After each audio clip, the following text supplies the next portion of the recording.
ശാപം തലയിൽ കൊണ്ടിടാൻ വലിമ വേട്ടല്ലോ. അലിഞ്ഞു നീ ശാപം തലയിൽ കൊണ്ടിടാൻ വലിമ വേട്ടല്ലോ. മനസ്സോടെ ശാപമരത്തിൽ തൂങ്ങിയ മാനുവേലാദേവ ജാത നിനക്കീ വേദന വരുത്തി വച്ചതി നീച ഞാനയ്യോ.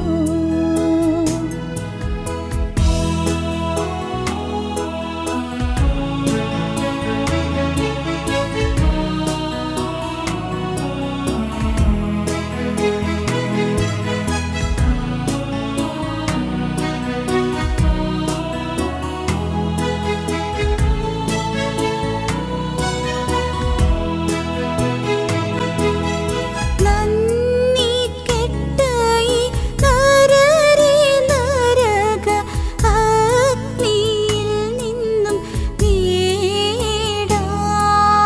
നന്ദി കെട്ടയി നരരെ നരക അഗ്നിയിൽ നിന്നും നേടാൻ. മന്നവാത്തിരു പൊൻകുരുതി നീ ചിന്തി നിന്നല്ലോ. മന്നവാത്തിരു പൊൻകുരുതി നീ ചിന്തി നിന്നല്ലോ. ഞങ്ങളും ക്രൂശിക്കപ്പെട്ട ക്രിസ്തുവിനെ പ്രസംഗിക്കുന്നു. ദൈവ തിരുനാമത്തിൻ്റെ മഹത്വം ഉണ്ടാകട്ടെ. ബഹുമാനപ്പെട്ട അച്ഛനും അനുഗ്രഹീതരായ ദൈവ ജനത്തിൻ്റെ കർത്തൃനാമത്തിൽ എൻ്റെ വിനീതമായ വന്ദനം. ദൈവത്തിന് സ്തോത്രം. ദൈവ ഇഷ്ടം എന്നുള്ളതാണ് നാം ചിന്തിച്ചു വരുന്നത്. ദൈവ ഇഷ്ടം, നമുക്കെല്ലാം ദൈവത്തിൻ്റെ ഇഷ്ടം നടക്കണമെന്ന് ആഗ്രഹമുണ്ട്. ഏത് കാര്യത്തിലും ദൈവഹിതം നിറവേറണം. പഠിക്കുമ്പോൾ എന്ത് സബ്ജക്റ്റ് പഠിക്കണം, ദൈവഹിതം നിറവേറണം. വിവാഹം കഴിക്കുമ്പോൾ എങ്ങനെയുള്ള ഒരാളെയാണ് കിട്ടേണ്ടത്, ദൈവഹിതം നിറവേറണം. തുടർന്നുള്ള ജീവിതത്തിൽ, ഔദ്യോഗിക ജീവിതത്തിൽ എങ്ങനെയുള്ള ജോലിയാണ് എനിക്ക് ലഭിക്കേണ്ടത്, ദൈവഹിതം നിറവേറണം. നമുക്ക് ദൈവത്തിൻ്റെ ഹിതം നിറവേറണം എന്നുള്ളത് നമ്മുടെ ആഗ്രഹമാണ്. ദൈവത്തിൻ്റെ ഇഷ്ടം നടക്കണം. ഞാനൊരു വീട് പണിയാൻ ശ്രമിക്കുന്നു, ദൈവ ഇഷ്ടം നടക്കണം. ദൈവത്തിന് സ്തോത്രം. ഞാനൊരു ജോലിക്ക് വേണ്ടി അപേക്ഷിക്കുന്നു, ദൈവ ഇഷ്ടം നടക്കണം. നമുക്കെപ്പോഴും ദൈവഹിതം നിറവേറണമെന്നതായി ആഗ്രഹമുണ്ട്. ദൈവത്തിൻ്റെ ഹിതം. ദൈവത്തിന് സ്തോത്രം. ദൈവത്തിൻ്റെ ഹിതം നിറവേറണമെങ്കിൽ നാം പോകേണ്ടതായ ചില വഴികളുണ്ട്. ഒന്നാമത്തെ കാര്യം, ദൈവത്തിൻ്റെ ഇഷ്ടമോ നിങ്ങളുടെ ശുദ്ധീകരണം തന്നെ. നാം വിശുദ്ധരായി തീരണമെന്നുള്ളതാണ് ദൈവത്തിൻ്റെ ഇഷ്ടം. ദൈവത്തിൻ്റെ ഇഷ്ടമോ നിങ്ങളുടെ ശുദ്ധീകരണം തന്നെ. ശുദ്ധീകരണം പ്രാപിക്കണമെങ്കിൽ അതിനും വേണം ചില വഴികൾ. ചില യാതനകൾ കൂടി കടന്നു പോകേണ്ടി വരും. ചില ദുരിതങ്ങൾ കൂടി കടന്നു പോകേണ്ടി വരും. താങ്ങാൻ വയ്യാത്ത പ്രതിസന്ധികളെ നേരിടേണ്ടി വരും. വിശുദ്ധന്മാരെല്ലാവരും, ശുദ്ധീകരണം പ്രാപിച്ച വിശുദ്ധന്മാരെല്ലാവരും അവർ തീയിൽ കൂടി ശോധന കഴിക്കപ്പെട്ടവരാണ്. ദുരിതം അനുഭവിച്ചവരാണ്, യാതനയേറ്റവരാണ്, പീഡയേറ്റവരാണ്, കഷ്ടത സഹിച്ചവരാണ്. കഷ്ടതയിൽ പരിഭവിക്കാതെ, കഷ്ടതയിൽ മനം പതറാതെ, ജീവിതത്തിലെ ദുരിതങ്ങളിൽ ആകുലമനസ്കരായി തീരാതെ, എല്ലാറ്റിനെയും എല്ലാ ദുരിതങ്ങളെയും സ്നേഹത്തിലും വിശ്വാസത്തിലും അഭിമുഖീകരിക്കാൻ സാധിച്ചവരാണ് വിശുദ്ധന്മാരായ പിതാക്കന്മാർ, വിശുദ്ധന്മാരെല്ലാവരും. അങ്ങനെയാണ് നാം ഏലിയാവിനെക്കുറിച്ച് പഠിച്ചത്. ഏലിയ പ്രവാചകൻ വിശുദ്ധീകരണം അനുഭവിക്കാൻ ചില പടവുകൾ കടക്കേണ്ടി വന്നു. ദൈവത്തിന് വേണ്ടി വീര്യം പ്രവർത്തിക്കാൻ ഏലിയ പ്രവാചകൻ ചില പ്രതിസന്ധികൾ നേരിടേണ്ടി വന്നു. വറ്റുന്ന കരീയത്തിൻ്റെ വക്കിൽ ഇരിക്കേണ്ടി വന്നു. വിധവയായ സ്ത്രീയുടെ വീട്ടിൽ, സരപ്തിയിലെ വിധവയുടെ വീട്ടിൽ 3.5 വർഷം ഒളിച്ചു പാർക്കേണ്ടി വന്നു. ദുരിതമയമായ ഒരു ജീവിതം തന്നെയായിരുന്നു, സംശയമില്ല. ഒളിച്ചു പാർക്കേണ്ടി വരിക, രാജാവിൻ്റെ കോപം തന്നെ ഹിംസിക്കാതിരിക്കാൻ ഒളിച്ചു പാർക്കേണ്ടി വന്നു. രാജാവിൻ്റെ പടയാളികൾ തന്നെ കൊല്ലാതിരിക്കാൻ ഒളിച്ചു പാർക്കേണ്ടി വന്നു. ജീവിതത്തിൽ ദുരിതം നിറഞ്ഞ അനുഭവങ്ങളിലൂടെ നാം കടന്നു പോകുമ്പോൾ നാം ഗ്രഹിക്കുക, നമുക്ക് ഇതിനപ്പുറം ഒരനുഗ്രഹത്തിൻ്റെ സ്വർഗീയമായ സമാധാനം ലഭിക്കാൻ പോകുന്നുണ്ട്. ഇത് നമുക്ക് മനസ്സിലാക്കാൻ പ്രയാസമുള്ള കാര്യമാണ്. ദുരിതങ്ങൾ കൂടി കടന്നു പോകുമ്പോൾ നമുക്ക് ഇത് വയ്യല്ലോ, അയ്യോ എനിക്ക് വഹിക്കാൻ വയ്യ എന്ന് നമുക്ക് തോന്നും. എൻ്റെ കർത്താവേ, ഞാൻ ഇതെങ്ങനെ സഹിക്കുമെന്ന് തോന്നും, ഇതെങ്ങനെ വഹിക്കുമെന്ന് തോന്നും, എങ്ങനെ ഇതിനെ ഞാൻ നേരിടുമെന്ന് തോന്നും. ഒരിക്കലും ചിന്തിക്കാത്ത കാര്യങ്ങൾ, അപമാന വിഷയങ്ങൾ വരുമ്പോൾ, അപവാദങ്ങൾ പെരുകുമ്പോൾ, എതിരാളികൾ പെരുകുമ്പോൾ, എതിർപ്പുകൾ വർദ്ധിക്കുമ്പോൾ, അങ്ങനെയെല്ലാം ഇതിൻ്റെ എല്ലാം അപ്പുറത്ത് അനുഗ്രഹത്തിൻ്റെ ഒരു സ്വർഗീയ ശാന്തി ഉണ്ട് എന്ന് നാം അറിയണം. അനുഗ്രഹത്തിൻ്റെ സ്വർഗീയമായൊരു അനുഭവം ലഭിക്കാൻ പോകുന്നു. ദൈവത്തിന് സ്തോത്രം. നാം പിന്നീട് ചിന്തിച്ച യൗസേപ്പിനെ കുറിച്ചാണ്. അതിന് ഉപോത്ബലകമായി നാം വായിച്ചത് സങ്കീർത്തനം 105 സങ്കീർത്തനം 17 വാക്യം മുതൽ വായിക്കാം. അവർക്ക് മുമ്പായി അവൻ ഒരാളെ അയച്ചു, യോസേഫിനെ അവർ ദാസനായി വിറ്റുവല്ലോ. യൗസേപ്പിൻ്റെ കാര്യമാണ് പറയുന്നത്. അബ്രഹാമിനവനായ, ഇസാഖിനവനായ, യാക്കോബിനവനായ യൗസേപ്പ്. യൗസേപ്പിൻ്റെ കാര്യമാണ് പറയുന്നത്. യൗസേപ്പിനെ അവർ ദാസനായി വിറ്റുവല്ലോ. യഹോവയുടെ വചനം നിവൃത്തിയാകുകയും അവന്റെ അരുളപ്പാടിനാൽ അവന് ശോധന വരികയും ചെയ്യുവോളം അവർ അവന്റെ കാലുകളെ വിലങ്ങുകൊണ്ട് ബന്ധിക്കുകയും അവൻ ഇരുമ്പ് ചങ്ങലയിൽ കുടുങ്ങുകയും ചെയ്തു. യൗസേപ്പ് അടിമത്തത്തിൽ കുടുങ്ങി ഇരുമ്പ് ചങ്ങലയിൽ കുടുങ്ങുകയും ചെയ്തു. ദൈവത്തിൻ്റെ അരുളപ്പാട് നിവൃത്തിയാകുവാൻ, ദൈവത്തിൻ്റെ അനുഗ്രഹത്തിൻ്റെ അരുളപ്പാടുകൾ അനുഭവിക്കാൻ യൗസേപ്പിന് കുറേയേറെ കടമ്പകൾ കടക്കേണ്ടിയിരുന്നു, കുറേയേറെ ദുരിതങ്ങൾ വഹിക്കേണ്ടിയിരുന്നു. ദൈവത്തിന് സ്തോത്രം. മിസ്രയീം ദേശത്തിൻ്റെ അധിപതിയായി വാഴുവാൻ, അന്നത്തെ പുരാതന കാലത്തെ സംസ്കാര കേന്ദ്രമായിരുന്ന ഈജിപ്തിലെ അധികാരിയായി വാഴുവാൻ, ഈജിപ്തിൻ്റെ പ്രധാനമന്ത്രിയായി വാഴുവാൻ പോകുന്ന മനോഹരമായ ഒരു പദവിയിലേക്ക് യൗസേപ്പിനെ കർത്താവ് ഉയർത്താൻ തുടങ്ങുകയായിരുന്നു. അതിനു മുൻപ് യൗസേപ്പ് ചില ശോധനകൾ നേരിടേണ്ടി വന്നു. ചില താങ്ങാൻ വയ്യാത്ത ദുരിതങ്ങൾ നേരിടേണ്ടി വന്നു. സഹിക്കാൻ വയ്യാത്ത പ്രശ്നങ്ങൾ നേരിടേണ്ടി വന്നു. ദൈവത്തിന് സ്തോത്രം.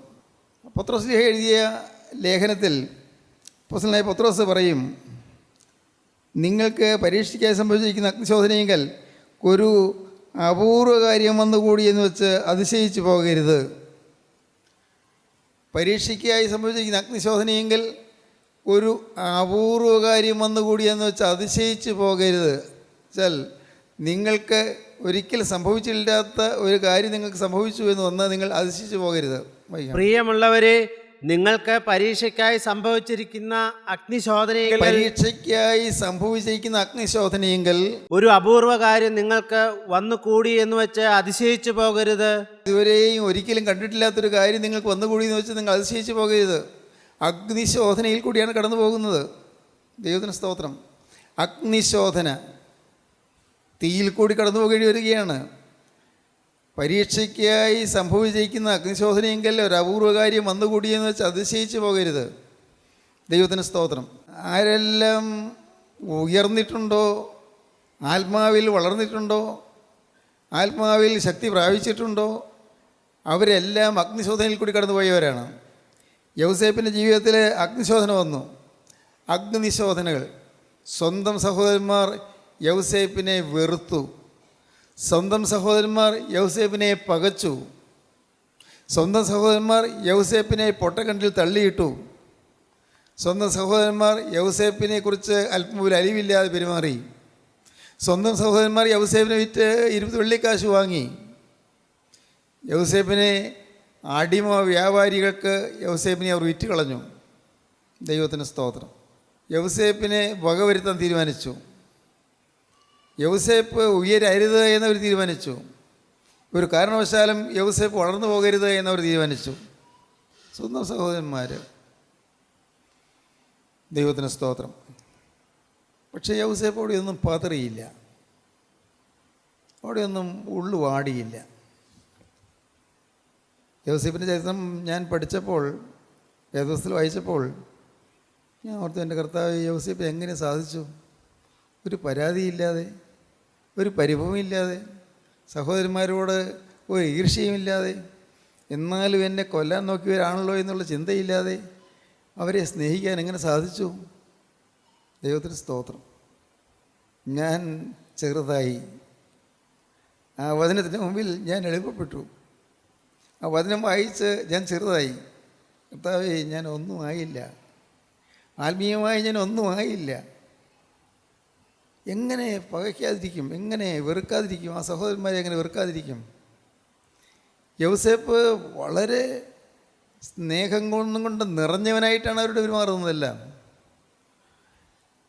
വർഷങ്ങൾ ഏതാണ്ട് 27 വർഷം കഴിഞ്ഞു യൗസേപ്പ് പിന്നെ അവരെ കാണുമ്പോൾ.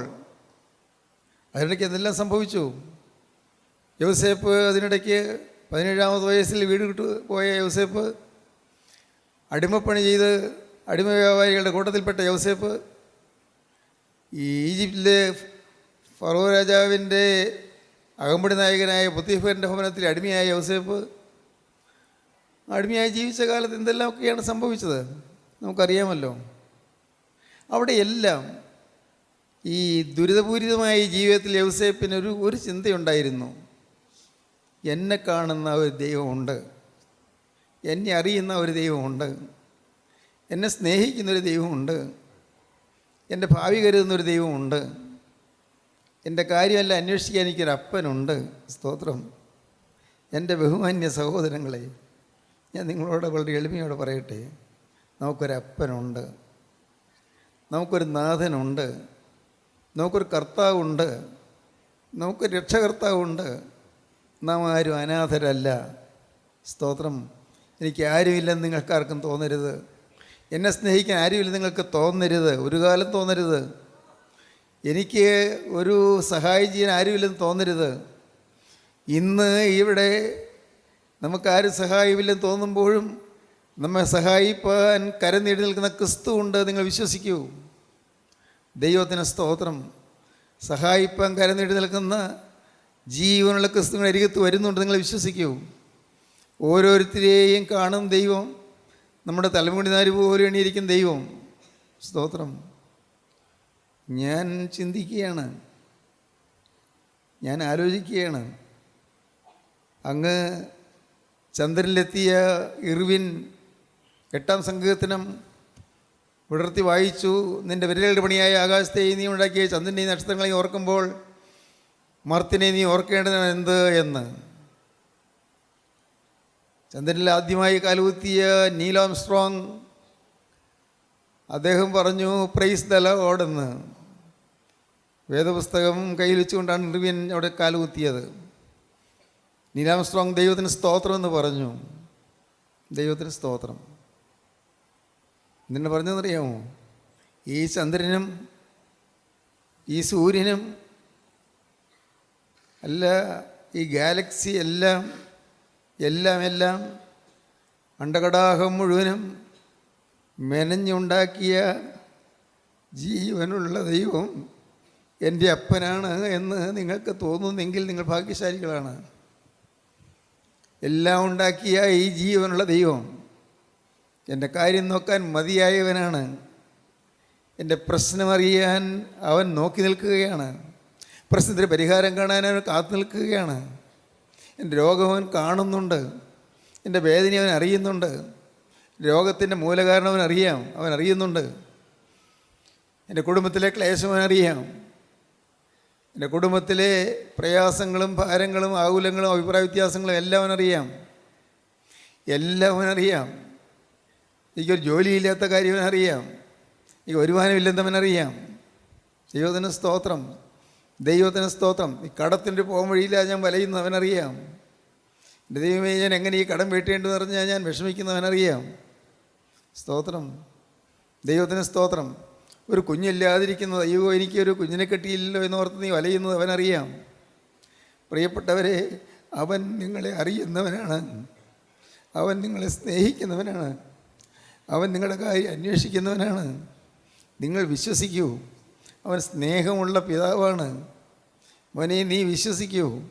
നീ ഇനിയും വാടിയിരിക്കരുത്, നീ ഇനിയും എനിക്ക് ആരുമില്ലെന്ന് പറഞ്ഞിരിക്കരുത്. എൻ്റെ ഭാര്യയ്ക്ക് എന്നെ സ്നേഹമില്ല, ഭാര്യയുടെ അപ്പനെന്നെ സ്നേഹമില്ല, ഭാര്യയുടെ അമ്മയ്ക്ക് എന്നെ സ്നേഹമില്ല, ഭാര്യയുടെ ആളുകൾക്ക് എന്നെ സ്നേഹമില്ല, എനിക്ക് ആരുമില്ല എന്ന് പറഞ്ഞിരിക്കരുത്. ഞാൻ ഏകാഗിയായി പോയല്ലോ എന്ന് പറഞ്ഞിരിക്കരുത്. ദൈവത്തിന് സ്തോത്രം. നീ ഏകാഗിയായിരിക്കുന്നതിന് തോന്നുന്ന സമയത്ത് യേശു നിൻ്റെ അരികിലേക്ക് വരുന്നു. യേശു ക്രിസ്തു നിൻ്റെ അരികത്ത് വന്ന് തൻ്റെ തൃക്കരം നിൻ്റെ നേരെ നീട്ടുന്നു. ആ സ്നേഹവാനായ ക്രിസ്തുവിൻ്റെ കരത്തിന് കീഴിലേക്ക് നീ തലയും ചായച്ചു കൊടുക്കൂ. നിൻ്റെ ജീവിതം എൻ്റെ കരത്തിലേക്ക് നീ ഏൽപ്പിച്ചു കൊടുക്കൂ. നിൻ്റെ ഭാവി അവനെ ഏൽപ്പിച്ചു കൊടുക്കൂ. എൻ്റെ അപ്പൻ എന്നെ വേണ്ട, എൻ്റെ അമ്മയ്ക്ക് എന്നെ വേണ്ട, എൻ്റെ സഹോദരന്മാർക്ക് എന്നെ വേണ്ട, എൻ്റെ സ്വന്തപ്പെട്ടവർക്ക് വേണ്ട. എന്നാൽ എന്നെ വേണമെന്ന് നിർബന്ധമുള്ള ഒരാളുണ്ട്. സ്തോത്രം. എന്നെ ആർക്കും വേണ്ട എന്ന് ഞാൻ വിചാരിക്കുമ്പോൾ എന്നെ വേണമെന്ന് നിർബന്ധമുള്ള ഒരാളുണ്ട്. ആരാണത്? കർത്താവായ യേശു ക്രിസ്തു. ദൈവത്തിന് സ്തോത്രം. അവൻ എന്നെ സ്നേഹിക്കുന്നു, അവൻ എന്നെ രൂപാന്തരപ്പെടുത്താൻ ശ്രമിക്കുന്നു. ഈ ദുരിതം പിടിച്ച ജീവിതത്തിൽ വലയുമ്പോൾ അവൻ ചെയ്തു തരുന്നത് എൻ്റെ ശുദ്ധീകരണമാണ്. എന്നെ അവൻ തീയിൽ ഊതിക്കഴിക്കുകയാണ്, ഊതിക്കഴിച്ച് എന്നെ രൂപാന്തരപ്പെടുത്തുകയാണ്. ഞാൻ നിങ്ങളോട് പറഞ്ഞിട്ടുണ്ടെന്ന് എനിക്ക് തോന്നുന്നു. പണ്ട് കണ്ണുനീർത്തുള്ളി എന്ന് പറയുന്ന കവിതയിൽ നാലപ്പാട്ട് നാരായണമേനോൻ എഴുതി, ഉരുക്കിടുന്നു മിഴിനീരിലിട്ട് മുക്കുന്നു മുറ്റും ഭുവനൈക ശില്പി, മനുഷ്യഹൃത്താം കനകത്തെ ഏതോ പണിത്തരത്തിന് ഉപയുക്തമാക്കാൻ.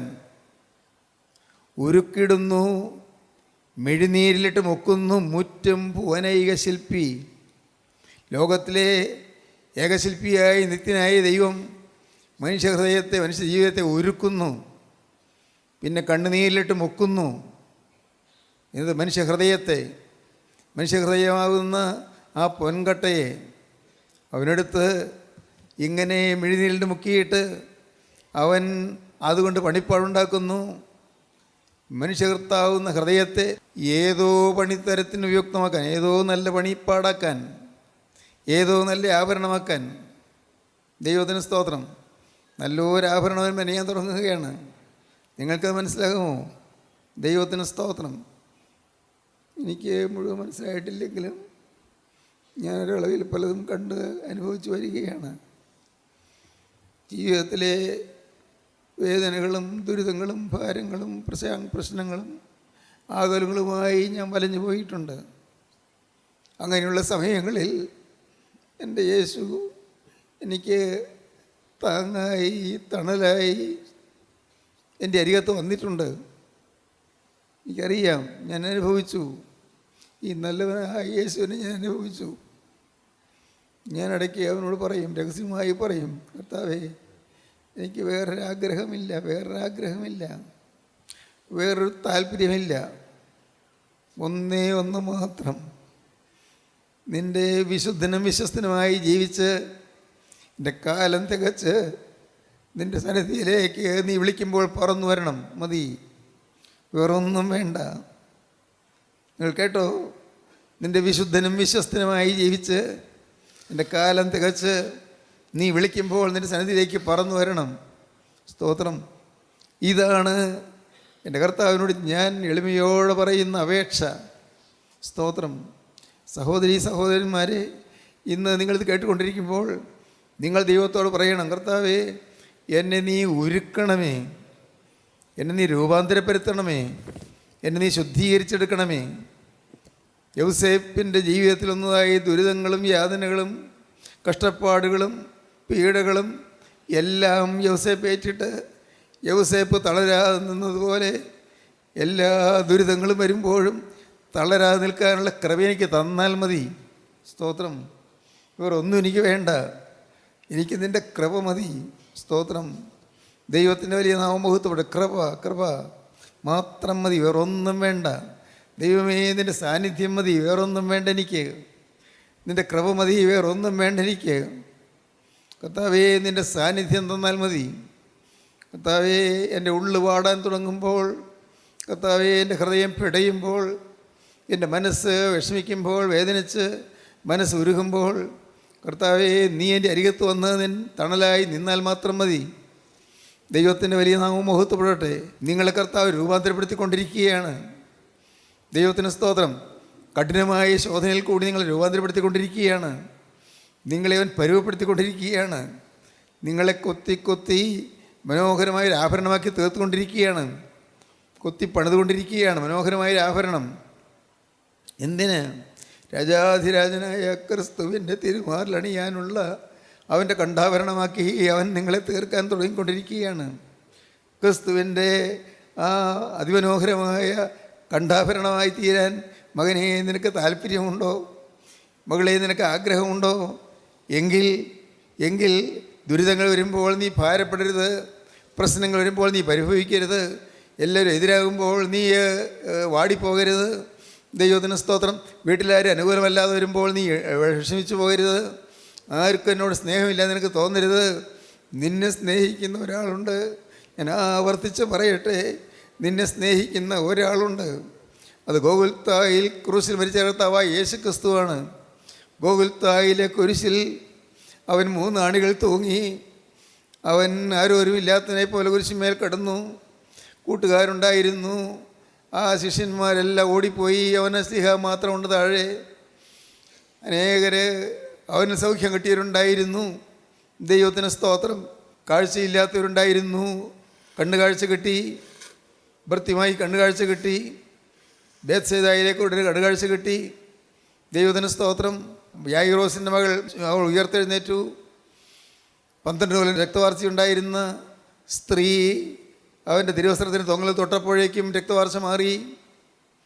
ഭൂതബാധയുള്ള മനുഷ്യൻ്റെ ഭൂതബാധ മാറി. ഇവരാരെയും കാണുന്നില്ലല്ലോ കുരിശിൻ്റെ ചുവട്ടിൽ. ഈ ഭാഗ്യാനുഭവം ലഭിച്ചവരാരെയും കുരിശിൻ്റെ ചുവട്ടിൽ കാണുന്നില്ലല്ലോ. എല്ലാവരും മാറി. ആരുമില്ല. കർത്താവ് പകച്ചു നോക്കി, എന്നാൽ ആരെയും കണ്ടില്ല. സഹോദരിപ്പൻ ആരെങ്കിലും ഉണ്ടോ എന്ന് നോക്കി, ആരുമില്ല. എന്നിട്ടും കർത്താവ് ഭാരപ്പെട്ടില്ല, നിരാശപ്പെട്ടില്ല. ദൈവത്തിന് സ്തോത്രം. കർത്താവിനൊരു പിടുത്തമുണ്ടായിരുന്നു. നിത്യനായ പിതാവിങ്കിലേക്കൊരു പിടുത്തമുണ്ടായിരുന്നു. പിതാവിങ്കിലേക്കൊരു പിടുത്തം, ഒരു ഹോൾഡ് ഉണ്ടായിരുന്നു. അവിടെ പിടിച്ചിരുന്നു. എന്നാൽ കോരിട്ട് വന്നപ്പോൾ 12 മണി മുതൽ 3 മണി വരെയുള്ളതായ 6 മണി നേരം മുതൽ 9 മണി നേരം വരെയുള്ളതായ കൂരിരുട്ടിൽ അപ്പോഴുണ്ട് കർത്താവ് അലറിക്കരഞ്ഞു, എൻ്റെ ദൈവമേ, എൻ്റെ ദൈവമേ, നീ എന്നെ കൈവിട്ടതെന്ത്? ദൈവം പോലും കൈവിട്ടെന്ന് തോന്നുന്ന ഒരവസരം വന്നു. ദൈവത്തിന് സ്തോത്രം. ദൈവത്തിൻ്റെ വലിയ നാമം മഹത്വപ്പെടട്ടെ. എന്നാൽ ദൈവത്തിന് സ്തോത്രം. താഴോട്ട് നോക്കി വേദനിച്ച് പൊളഞ്ഞു നിൽക്കുന്ന ശിഷ്യനെ കണ്ടു. താഴോട്ട് നോക്കി ഏങ്ങലടിച്ച് കരയുന്ന അമ്മയെ കണ്ടു. താഴോട്ട് നോക്കി പാവപ്പെട്ട കുറേ സിയമ്പത്തിനുമാരിരുന്ന് കിടന്ന് കരയുന്നു. ഒരു ബോധം കെട്ട് കുരിശിൻ്റെ ചുവട്ടിൽ കിടക്കുന്നു. ദൈവത്തിന് സ്തോത്രം. കർത്താവ് വശത്തിലേക്ക് നോക്കി. ഒരു വശത്ത് നിന്ദിക്കുന്ന ഒരു കള്ളനെ കണ്ടു, അവനും ക്രൂശിക്കപ്പെടുകയാണ്.